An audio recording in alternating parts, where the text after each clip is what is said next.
ये कहानी मेरी भाभी की है जिनका नाम किरण है। वो मेरी कहानी की हीरोइन है। आप उनके फिगर के बारे में सोचकर ही नागराज हाथ में लेंगे। मैं आपको उनका फिगर बताता हूँ। वो नहीं ज्यादा पतली है और ना ही ज्यादा मोटी, पर एक चीज उनकी जरूर मोटी है, उनकी वो जब चलती है तो उनकी तरबूज ऐसे मटकती है कि बस खा जाओ।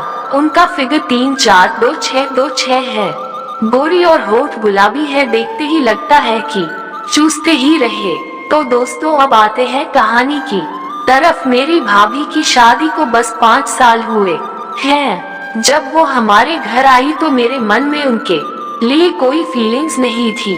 कुछ महीने तक उनकी मोटी तरबूज को देख के मैंने सोच लिया कि इसकी चिड़िया को तो खोद के ही रहूंगा। हम आपस में बहुत बातें करते थे। वो मुझसे पूछा करती थी कि मेरी कोई लड़की मित्र है क्या। मैं बोलता था कि आप जैसी कोई मिली ही नहीं। मैं रोज उनके नाम से नागराज हिलाया करता था।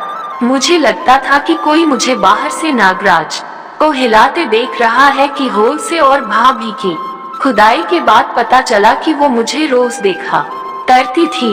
एक दिन भैया बाहर गए हुए थे तो भाभी ने मुझे मार्केट चलने को कहा, तो मैंने उन्हें अपनी मोटरसाइकिल पे बैठाया और हम चल दिए। रास्ते में मैं जान के ब्रेक मारता था ताकि उनकी संतरे मेरे पीठ से चिपकता रहे, और शायद ये भाभी को पता था। हम मार्केट में जनरल स्टोर पे गए तो भाभी वहाँ से ब्रा पैंटी खरीद रही थी। ये सब देखकर मेरा नागराज 7वें आसमान पे पहुँच गया।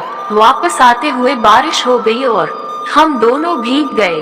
भाभी की साड़ी पूरी भीग गई और उनके नाभि और संतरों का कवर का पोजीशन साफ साफ झलक रहे थे। भाभी को ठंड लगने लगी तो मैंने कहा कि आप मुझे जोर से पकड़ लो। उनकी बॉडी फील करके मुझे बहुत जोश चढ़ रहा था। हम घर पहुँचे तो मैं उनके साथ रूम में चला गया। बाथरूम बिजी था तो भाभी ने मुझे आंखें बंद करने के लिए कहा जिससे वो चेंज कर सके। मैं तो हरामी था, मैं चुपके से भाभी को देख रहा था। उनको पूरा नंगा देखकर मेरा नागराज का फन खड़ा हो गया। ये देखकर भाभी स्माइल करने लगी और कहा, नॉटी भाभी को देख रहे हो। जब मैंने इनकार किया तो उन्होंने बोला कि तुम्हारा टॉय बता रहा है मुझे कि तुम मुझे देख रहे थे। चलो कोई बात नहीं भाभी, देवर में तो ये सब होता रहता है। उस रात मैंने उनके नाम से नागराज को हाथ से सहलाया और पानी नीचे गिरा दिया और सो गया। कुछ दिन बाद जब मैं कॉलेज से आया तो देखा कि भाभी मेरे रूम में लैपटॉप पर वो वाली वीडियोस देख रही है, साथ ही साथ अपनी चिड़िया भी सहला रही है। ये देखकर मैं जोश में गया। मुझे देखकर भाभी बोली, ये कैसे वीडियोस हैं तुम्हारे लैपटॉप में? भाभी, क्या डाल रखा है लैपटॉप में? स्माइल करते हुए, मैं कुछ नहीं भाभी, बस दोस्त ने दे दिया था। भाभी, मैं आजकल के बच्चों को जानती हूँ, शादी तक रुका नहीं जाता तुमसे। मैं नहीं भाभी, कंट्रोल नहीं होता। भाभी, ये सब छोड़ो और पढ़ाई में मन लगाओ। ये कह के भाभी चली गई। उसी दिन भैया मेरे पास आए। मैंने सोचा कि भाभी ने उन्हें सब बता दिया है। भैया ने मुझे कहा कि आज उन्हें अर्जेंटली मीटिंग में जाना है मुंबई, तो मैं रात को भाभी के साथ सो जाना क्योंकि उन्हें रात को डर लगता है। मैंने कहा, ओ मेरे माहौल में तो लड्डू फूट रहे थे। मैंने सोच लिया कि आज चिड़िया का मजा लेकर ही रहूंगा, और जो रोज रोज हाथ से काम चल रहा था आज भाभी के चिड़िया में ही गिराऊंगा। फिर रात को मैं भाभी के रूम में गया तो भाभी ने लोकट नाइट सूट पहना हुआ था जिससे उनका बहुत ज्यादा क्लीवेज दिख रहा था। हम टीवी देखने लगे। उसमें एक चैनल पर द ग्रेट का मूवी आ रही थी तो मैंने वही लगा दी। वो मूवी के बीच में रूम में गर्मी बात गई थी। भाभी अब गर्म हो रही थी।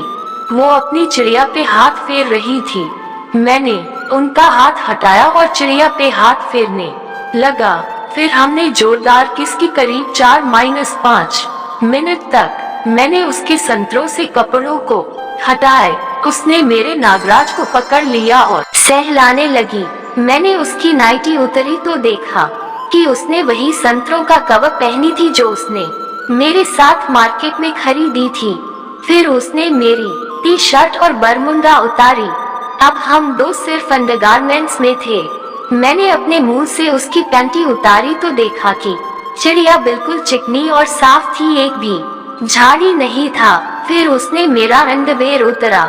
मेरा बड़ा सा नागराज देख के वो चौंक गई और बोली कि इतना बड़ा तो तुम्हारे भैया का भी नहीं है, आज तो तेरा नागराज मेरी चिड़िया का सत्यानाश कर देगा। फिर मैंने उसके संतरों को दबाया और चूस कर मुझे रस चाहिए था, लेकिन उन्होंने कहा कि रस बच्चा होने पर मुझे जरूर पिलाएंगी। हम 69 पोजीशन में आ गए। उन्होंने मेरा नागराज मुंह में लिया हुआ था। मैं उनकी चिड़िया चाट रहा था जो कि बहुत ही टेस्टी थी। फिर उन्होंने कहा कि अब वेट नहीं होता, मेरी नागराज की प्यास बुझा दो ना। मैंने नागराज उनकी चिड़िया में डाला। वो सिसकारियां लेने लगी और जोर मैंने एक ही झटके में नागराज उनकी चिड़िया में डाल दिया। उन्होंने मुझे वियाग्रा खिलाया और हमने 2 घंटे तक खुदाई की, अलग अलग पोजीशन में। उनके मना करने के बाद भी मैंने अपना गर्म पानी उनकी चिड़िया में झाड़ दिया। कुछ देर बाद मेरा फिर जोश में आ गया। उन्होंने मुझे उनकी तरबूजों के बीच में गोल छेद से मारने के लिए कहा, क्योंकि भैया को पीछे पसंद नहीं था तो उनके पीछे किसी ने नहीं खुदा था। उन्होंने कहा कि अनिरुद्ध, आज से ये छेद सिर्फ और सिर्फ तुम्हारी है, उद्घाटन कर ही दो। उनकी तरबूज बहुत ही ज्यादा टाइट थी। मैंने उस पे थोड़ा सा तेल लगाया और अपना नागराज रख कर धक्का दिया। मेरा नागराज थोड़ा सा अंदर चला गया। भाभी सीकरियां भरने लगी और जोर से चीखने लगी। मैंने दूसरे झटके में ही अपना पूरा नागराज उनकी तरबूजों के बीच में डाल दिया और भाभी जोर से चीखा पड़ी। अब वो डॉगी स्टाइल में थी। मैं उनकी जोर से मार रहा था। वो कह रही थी कि अनिरुद्ध भैया, बहुत मजा आ रहा है, तुम्हारे नागराज का तो मुझे कब से इंतजार है। मैं उनके संतरे भी दबा रहा था। मैंने उन्हें बताया कि मैं उनके नाम की रोज हाथ से पानी निकलता था, तो उन्होंने बताया कि उन्हें भी मेरे नागराज की बहुत चाहत थी। मेरा पानी झड़ने वाला था। मैं जल्दी से अपना नागराज निकाला और भाभी घूम के मेरे नागराज की तरफ मुंह कर लिया। मैं उनके मुंह में ही सारा पानी गिरा दिया। मेरा इतना पानी झंडा जितना जिंदगी में कभी नहीं झड़ा था। फिर हम एक साथ बाथरूम में नहाने चले गए। मैं उनसे चिपक के नहा रहा था।